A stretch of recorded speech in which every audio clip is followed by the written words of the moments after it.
Do you like survival games? Do you like games that don't take themselves too seriously?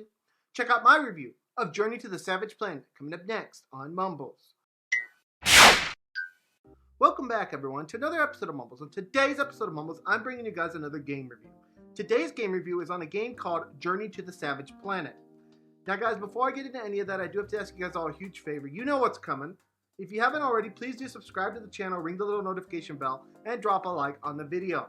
Helps the channel grow, guys. We recently hit 2,000 subscribers. I want to keep things going and just know how grateful I am to each and every one of you. Thank you guys so much. Now, guys, let's talk about Journey to the Savage Planet. Guys, Journey to the Savage Planet today, I am reviewing this on the Xbox One. So all gameplay footage that you see will come from the Xbox One version. Now, in addition to the Xbox One, this game is also available on PlayStation 4 and PC via the Epic Games Store. I gave Journey to the Savage Planet a 7 out of 10. Why did I give it a 7 out of 10? I'm about to tell you, but first things first, I have to read you guys the description of this game. Onward to adventure. Welcome to the Pioneer Program. As the newest recruit of Kindred Aerospace, the fourth best interstellar space exploration company, your job is to determine if Planetary 26 is fit for humans. You may be short on equipment and experience, but good luck. So guys, in my own words, this is a game about journey and discovery. If you guys ever played a game like Subnautica, where the goal is to survive, this game is somewhat like that. Now, it's not nearly as demanding on survival and things like that, but it's kind of got that whole Subnautica type feel to it, discovering things, getting blueprints, blah, blah, blah, blah, blah. So it's that kind of a game, but it's in space. And it does not take itself at all seriously. Is it the game for you, though? Let's find out. First, let's talk about the graphics, the sound tech, and the controls. Guys, graphics in this game are really well done. It's a very pretty looking game. They did a nice job on it. Soundtrack-wise, this game more has gaming elevator music. It does match with the environment slightly, but, you know, it's just one of those things that I'm not really playing this game for the music, so it doesn't really matter. Control-wise, this game has a decent control layout for the Xbox One, but it could use a few tweaks here and there, but for the most part, it's easy to learn, easy to understand, and easy to operate. So guys, now let's talk about the gameplay. Guys, in this game, you basically discover a new planet, and you have to survive and investigate this planet. Now, while you're on this planet, you're going to meet alien life forms who are both friendly and hostile, and learn about an alien civilization. Along the way, you will acquire items to help you on your way, whether it's getting the ability to be able to climb up a cliff using the grappling hook, or being able to jump farther by using a double jump.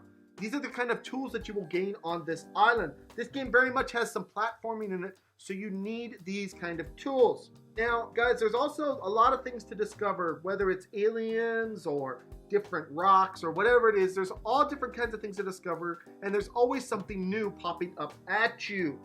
This game does have a combat system in it, and basically you are given a space laser and you have to shoot things. But it does get a little bit more complex than that. At times, a boss will appear. You have to shoot certain areas of the boss in order to make them go away.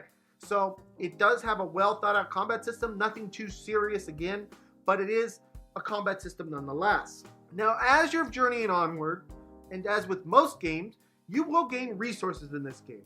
Now, depending on how many resources you get, or what type of resource it is, you can actually use these things to upgrade your items, like your grapple hook, your space gun. Whatever it is you need to upgrade, you have to find these materials in order to upgrade them. So there's added incentive in this game to go and explore around. One final thing I want to mention in this game related to the combat system is when you die in this game, you are actually respawned in your ship. Now, you will have to journey back to wherever you fell or to get wherever you need to go. But you also will have to pick up the items that you lost. So there is consequences to dying in this game, in as much as you have to find your resources. You also are given the opportunity to bury your body. If you do this, you will get even more resources.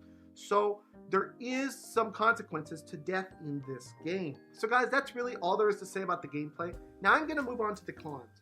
The first con is there is low replayability to this game. Guys, you know, it's just one of those games that when you beat it, you're probably not ever going to go back to it, because a lot of the adventure in this game is the adventure of a discovery. You discover something new. You see something new. You try to figure out this mystery that's going on in the game. What is going on? When that's gone, probably not going to pick it back up. So the second con, guys, is that this game can be a little bit confusing navigation-wise. You're not really given a map in this game. You're more given a heading as to where to go. So it can be a little bit difficult and a little bit confusing to figure out at times, which way do I go? Where do I go? How do I get there? What do I do? And, you know, I really think they should have included a map in this game to help you on this process. The final con that I have for this game is at times combat can be a little bit difficult. Even though it is a very simple combat system, at times it asks you to do an awful lot. There's also at times where you can see that while everything is beatable solo-wise, it would be a lot easier if you had a second person with you. For example, on one mini-boss, you are given 2 enemies to defeat at once. You can only shoot 1 at a time, but you're given 2. So it's little things like that that gives you hints as to this was a co-op game and you're playing it solo. So that is a minor con that I have for this game. So guys, now all I have to talk about is what my overall thought, opinion, and score is on this game. As I said, guys, I'm giving Journey to the Savage Planet a 7 out of 10. So guys, I gotta be honest with you. I love games that are sarcastic, that make fun of you, that aren't afraid to laugh at itself. And this game does just that. This game knows it's not the 100% best game out there. It doesn't try to be. It just tries to be itself. It's snarky, it's sarcastic, and it's fantastic. For example, when you die, your computer friend will say, "That's okay, you did the best you could. Too bad it wasn't very good." It's little comments like that that really make me laugh, make me want to play this game, and really tie everything in together. Games need more moments like this because it doesn't have to be serious all the time. And Journey to the Savage Planet put a lot of that into its game.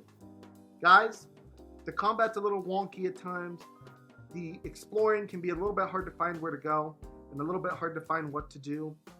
But for the most part, Journey to the Savage Planet is an experience that you're going to want to experience because it is a good game. If you like exploration games and survival games, give Journey to the Savage Planet a chance. It is a really good game and I definitely recommend it. Anyways, guys, this has been my review of Journey to the Savage Planet. I hope you guys all enjoyed this. Please smack that subscribe button, smack the like button, smack all those buttons. And I'll see you guys all in the next video. Bye-bye, everyone. Take care.